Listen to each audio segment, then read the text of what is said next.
past, present, and future are all occurring at the same time. So events that have already happened are reflecting a present day time, and we show codes to kind of unravel that story for you. So we remember this guy on the left, right? Remember what happened in 2020. On the right, you have the poet Ovid. I'll just leave this here for a second so you can start to piece it together a little bit. Now, the magnum opus of Ovid was a book called Metamorphoses. So the poem is all about the history of the world from its inception to the death of Julius Caesar.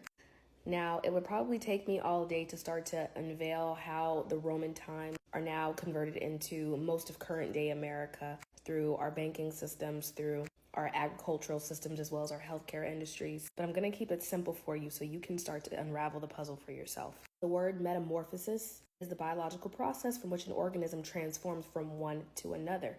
So if we go back to his poem about the inception from life to death, we think about that of a butterfly or just something transforming in general. Now, when I code, I take things apart by looking at names, places, and time, and even numbers to try to formulate a storyline.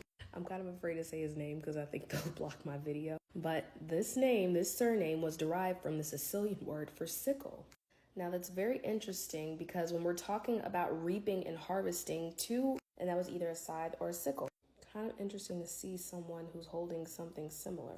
Now, we all know what happened again in 2020, but I want to paint it in a much grander scale for you. We can use phrases that we associate with things that are happening in this storyline to formulate a central idea about things that have happened and why they're happening. So I use the word Grim Reaper.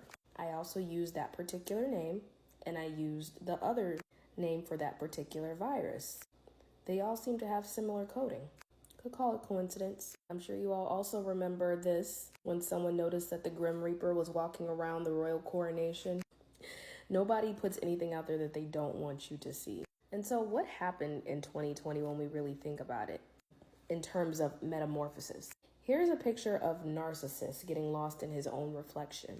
Now, in 2020, apps like this one, TikTok, blew up to an extremity where people were utilizing technology to start to mirror the world around them. I mean, we already had technology for so long, but it was at an all-time peak because everyone was in quarantine. So the best ways that we had to communicate with one another and what we were going through was by staring into our own reflections and projecting them onto the screen, kind of like looking into the pool of consciousness. As you can see, metamorphoses also equals Ovid the poet. Now, obviously, you don't have to take this picture as legitimate proof. You don't even have to take the numbers as legitimate proof. But you see the poet Ovid and what it codes to. I don't make the numbers up. Now, the transformation process that is also happening is not only the merger of man with machine, but in other ways that we won't necessarily get into in this video. But there is a merger going on, and you can look at words like this. Corona meaning a crown or a garland bestowed for distinguished military service.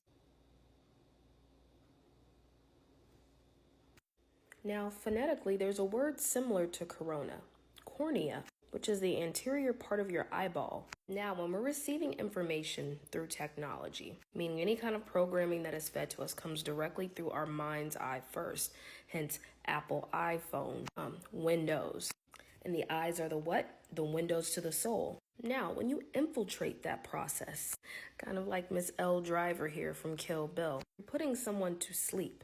So when that particular thing happened that I'm discussing, it could be speculated that it began to kill the mind's eye. And you saw how decision-making processes went, how the world kind of started succumbing into chaos, going through a metamorphosis of itself.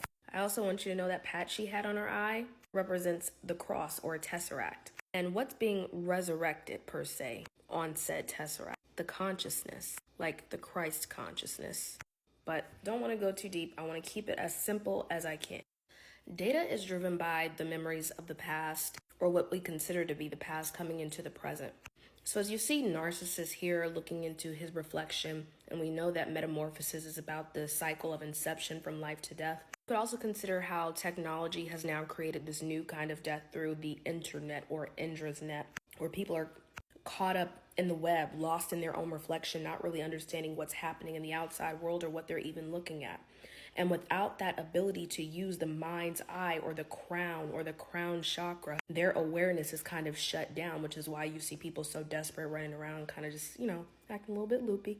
This situation played a huge part in that. And that's just one of many different situations going on right now. Some light reading that I can suggest, because I always get asked, like, where can I start, is going back to the poems of ancient Greece, reading things like the Iliad by Homer, the Odyssey, understanding the historical context of things like the Trojan War, and then trying to pair it with like current day times in America, how our constitutional systems are run, how monarchies are run. There's really too much to learn that I can try to put in one video, but I just want you to see the very basics of how 2020 forever changed the way that we see ourselves and the world around us.